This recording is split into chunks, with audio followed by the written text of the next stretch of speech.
Yaa jamaa gara jabeenya ilmi namaa walirratti jalqabee mucaan tokko teekistii keessaan naa barreessitee intini taatennaan dubbachuun dirqama na ta'e mee dhaggeeffadhaa viidiyoo kana dhaggeeffannee walitti deebina.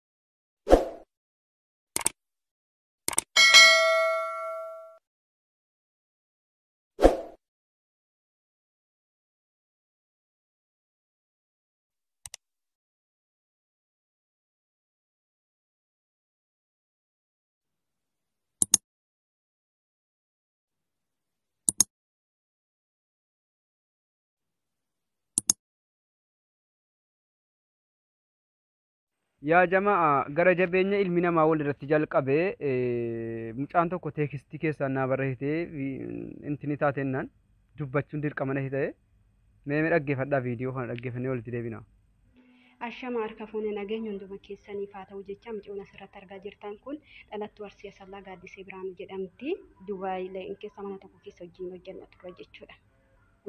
Ani biyyatti deebi'uudhaaf Egaan waan hin taane wayitii wallahi dhugaa rabbii shamarran akkana garaa walittiin jabaattiidha. Qoy mucaani biyya galuudhaaf jettee uffata sii waa hunda xaraqqamatteeti madaamii wajjin manaa gadi baatee jennaan intalli siin dubbattu kuni intalli suuraa irratti argitan kun jechuudha. Mana keessatti haftee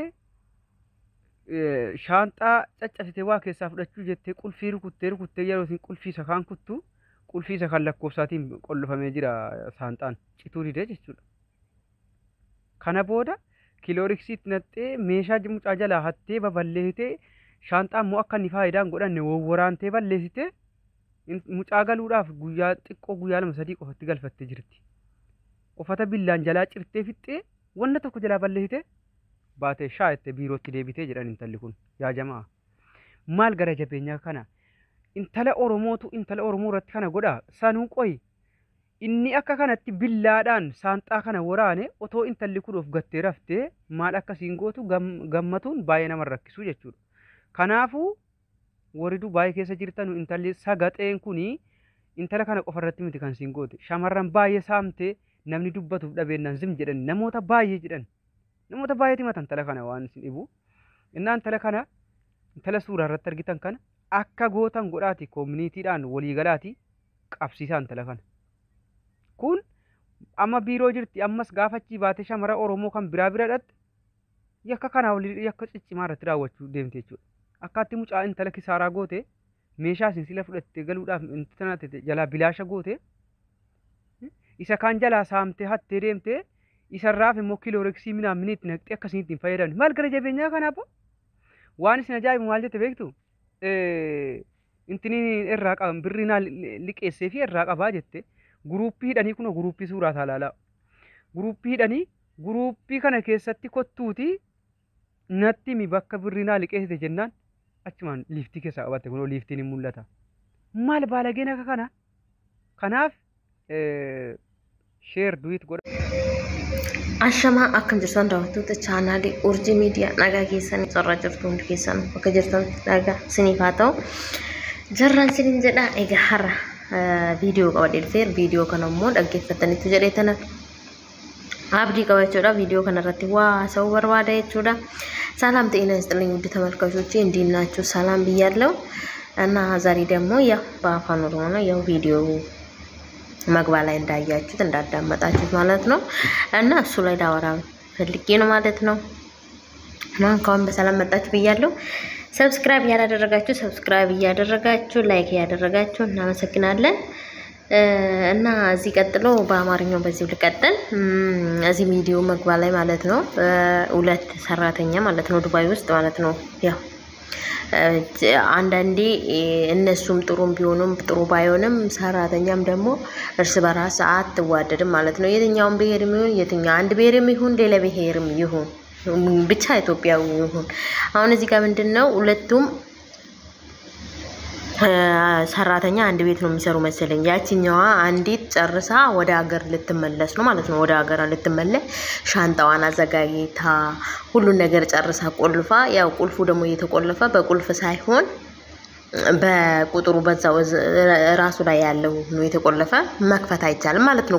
በቁጥር ከተከፈተ ያ ሰው ብቻ ነው መክፈት የሚችለው ማለት ነው በቁጥሩ እና በቁጥር ከከፈተች እሱን እንደዛ አድርግታ ከሴትየዋ ጋራ ወደ እና በመሀል ስልክ ነው የተቆረጠብኝ ቅርታ ከዛ እሷ ያቺኛዋ አገር ቤት የምትለው ልጅ ወደ አገር የምትሄደው ልጅ ያው የቀራትን ልትገዛ ምናምን ሊሆን ይችላል እንግዲህ ከወይ ሴትዮ ጋራ ወጣለች እቺኛዋ ደግሞ ቤት ያለችው ሰራተኛዋ ደግሞ የሷን ተመልሳ የሷን ሻንጣ ልትከፍተው ትፈልጋለች ማለት ነው ያኔ ማለት ወይን ልብስ ለሳቅ ወይን ደግሞ ብር ወይን ወርቅ በቃ መጅማ አገር ቤት ስትጂ የተዘጋጀች ነገር አለ መጅም በአቅምሽ ማለት ነው እና ሁለቱም ደሞዝ የሚበሉ ናቸው ሁለቱም አንድ ቤት የሚሰሩ ናቸው ሁለቱም ምን እንዳሉ ይተዋወቃሉ ማችም አንድ ክላስ ሆነሽ ምን እንደገዛሽ ምን እንደገዛሽ ሁላችንም እንተዋወቃለን ማለት ነውና ያቺኛው እንደዛ ስትል ሻንጣው አይከፈትላትም ስትል ትቦጨጭቃለች እምቢ ሲላት ያባሰ በቃ ያኒ ከምን እንጃ ምን መንፈስ እንዳላት የቢሪ ወቀው ማለት ሰው ልጅ ወደ ሀገር ሊሄድ ነው እንደው ሰው ሀገር ወደ ሀገር ሲኬድ የሆነ ነገር ስጦታ ባትወደድ ራሱ ያኒ በአላ አይደለም በቃ እንኳን ከኔ ላይ ሄደች ሚል ራሱ ማምጣት ነበረባት ያኒ በቃ አላ አይደለም በቃ ወይን በፊት ማትወዳት ወይን ማይዋደዱ ከሆነ በቃ እንደውም ቀለልልኝ ማለት ነበረባት እንጂ የሷን ሻንጣ ተመልሳ ቀዳ አበጫጭቃ በብላ እንደምታዩት ቪዲዮ ላይ ዘላደን በጫጭቃ ከሱ የበለጠ ደግሞ ኮሮሪክስ መጨረም እንግዲህ ታውቃላችሁ ኮሮሪክስ ላይ ልብስ ስንት ከራራ አለ ልብስ ውስጥ እዛ ውስጥ ሻንጣ ውስጥ ስንት ከራር ልብስ አለ መቼም ሌላ ከራር ነጭ ካልሆነ በስተቀር በኮሮሪክስ የማይለቀው ከራር የለም ሁሉም ከራር ይበጣጣሳል ታውቃላችሁ ሲጀመር ደግሞ ኮሮሪክስ ምን ኃይል እንዳላችሁ ሁላችሁም ታውቃላችሁ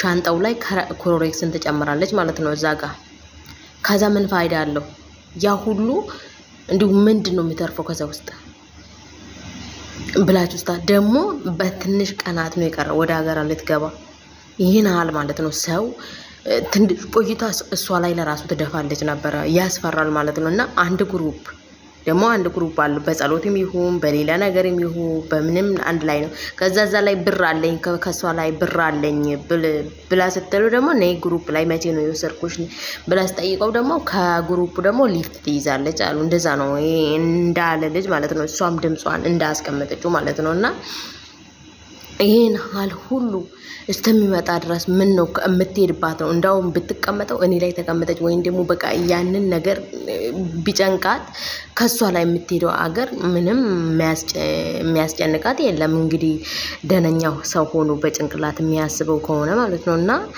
በጭንቅላት አታስብ ማለትም ያስቸግራል ጤነኛ ለማለትም ያስቸግራል ምን ብለሽ እንደሚወራ አይታወቅም አረ እኛ እዚህም ራሳችን እርስ በራሳችን እንደዚህ ትናዳረግና እነሱ ደግሞ ምን እንደሚሉ ታስቡበት እስቲ አረቦች ምን ሀል በዚህ ያወሩበታል እዛ አካባቢ ያሉ ሰራተኞች ዘመዶቹ ጋር ያሉ ምኑ ነገር ነው የሚወራ እስቲ ያስቡበትና አረ ተውት እንደዚህ የምታደርጉት አንድ ላይ የምትሰሩ ሰዎች ባትዋደዱ አብራችሁ ሰራችሁ ባትዋደዱ በቃ እርስ በራሳችሁ ባትነጋ በቃ አለ አይደለም ራቅ ብላችሁ ብትኖሩ የምትበሉት የሌላ ሰው በቃ ብትጣሉ ደግሞ የሆነ ክፉ ነገር አስደርሳሉ ማለት አይደለም አንዱ ዝም ካላለ አንዱ ዝም ማለት አይደለም ማለት አለበት ያን ማሳለፍ ነው ማለት አንድ ሰው ወይን አይለኛ ሆኖ ወይን ጥቃት አድርሶ አንጀነሽ ከምታጠፊ ትግስተኛ የሆንሽ ዜትዮ ደግሞ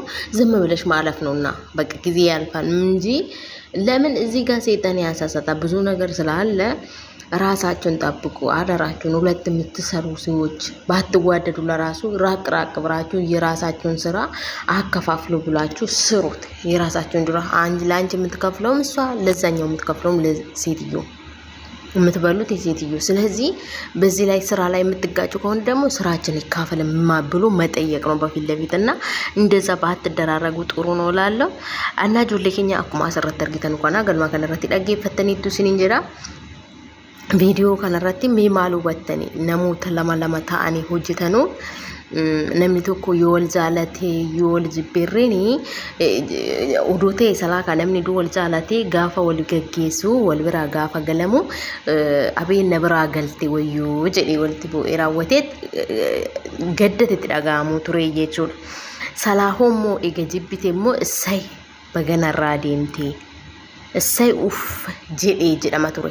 Garuu intalli tuni maal akka gootetti akkuma argitanitti madaam ishee wajjin baananiin uffata isheen biyya galuudhaaf guyyoota muraasa tafeefira. Namni biyya galu kaa egaa waa baay'ee qopheeffata. Warqii ta'uu danda'a, birrii isaan xaraaqatame ol qabatanii deemuu danda'a. Uffanni jira, uffanni maatii jira. Egaa ka wantuma haaqni keetii wanta maatiidhaa qopheessiteen jira. Wanti ofii keetiin qopheessiteera. Karoorratti itti galuudhaa deematee jirtu iyyuutti karoorsitee wanta saniif galaatee jirta waan ta'eef wanta barbaadu saniif galta. Wanta sanii keessatti immoo qulfiin galaa qullufameera. Qulfiin sun karaa banatti waan nabdeef kororeeksii irratti na ta'e. Egaa ka kororeeksiin immoo uffata kana mee uffata inni kororeeksiin kararii biraa hin kennineef adiidhaan ala kararii kamiyyuu irratti yoo kororeeksina itti karariin kamiyyuu hinnaannaa gara adiititti jechuudha. Egaa shaanxaa keessatti akkasitti naquun hammeenya waa kanaa jechuudha. Shaanxaa hurtee isarraan yoo kororeeksitti naqxee goote raawwatte birrii kiyya na jalaa fudhatte birrii kiyya na jalaa fudhattetti kun niitii isheetitti himuu dandeecha jechuudha. Birrii kiyya na irraa qaba jechuun dandeecha. Akkasuma immoo namootuma guruupiitti birrii kiyya jettee akkasuma guruupii keessatti gaafatamna immoo guruupii keessa liiftii qabatteedha. Hojii ofiisiitti namni gaafa sammuu ofii qabaatamee ta'e sammuu dhabamee ta'e waan isaa hin beeku jechuudha. Maa hin beekamu garuu yookaan mucayyantu sammuu ishee darbee kana gootetti jenna yookaan immoo miqqaanyinnatii fi qinaatiidhaan hanka irraa kaastee raawwattee kororeessitti natti jechuudha. Namni biyya galu tokko gammachuudhaan qophaa'ee garuu fayyaadha waan lubbuudha hamma qaban hin bitatanii garuu wanna qopheeffattee gala jette tokko gizee siyaasana kan qormaata uumamiti qormaana namni hin qoramne hin jiru. Hadaraa keessan isin jechuu barbaada ammarreen namooti wajjin hojjettanu haga isin danda'ame hojiin irree walitti isin buusu yoo ta'e raati mana tokko keessatti hojii keessan addaan irra ittanii hojii keessan san beektee hojjetta ofii hojjetee hojjetta sanii dhala wanna walitti nama buusu hin jiru jechuudha. Maaliif atis hojii kee jettee kaatee hojjetatta ishinis hojii kee jettee kaatee hojjetatti waan ta'eef kanaaf akkasas isin jedha. Adaraa keessan ofii kee hammeenyi biyya keenya irratti hojjetamaatii wal irratti hojjeta asirratti akkas biyya biraa dhufne akkas isaanumti hagam nama taazzabu hagam jechuun jiraami bakka amane kana kote mee amma namni galuudhaa deeme yoo akkana ta'e sana akkalamu duwwaa gizee galchisiisu. Amma makka namatti dhaga'amu mee ijoollee qabaachuu daa'ima qabaachuu dandeechi wanta baay'ee bitattee wanta baay'ee qopheeffattee gaafa biyya galtu hamma aqni kee sirreeffatta waan ta'eef innaa wanti sun immoo si yalaafu baay'ee nama gaddisiisa. Asumaan jechuu ijoollee keenya waliif yaada'ee waliif irreega'ee tokko badii godheerree tokkummoo sin dhiisa'ee tokko obsa godhadhaa darbaa'ee aarra murreenii obsumaan darbuudha waaquma wajjin kadhatame jechuudha yoo walitti bu'ame. Anna akkasas hin jedha hannoomni kana caalaa dhugaa rabbiin jiru jechuudha. Namni jechuu hagana hunda mokkorteetti duraanu jechuudha. Haganuma hunda xaqqaaqqa ta'uun urtu suni jalaa kan hin kaasamneen kanatti iyyuu qollofte isheen immoo takka ala naa baatetti salaama naa gadi naa baatetti kan jettutti jette wanta sanis argachuu hin dandeenye garuu akkanumaanis immoo akkana of gooteen sinin jedha. Viidiyoon kiyya har'aa asumarratti xumuree dhufee dhumeera. Haga video biraatiin walitti deebinutti nagaan naa turaa isin jedha. እና ቪዲዮውን እዚህ ላይ ጨርሻለሁ። ስላዳመጣችሁኝ እጅግ አመሰግናለሁ። የዛሬውን ቪዲዮ እዚህ ላይ ጨርሻለሁ። ሰላም ሁሉልኝ።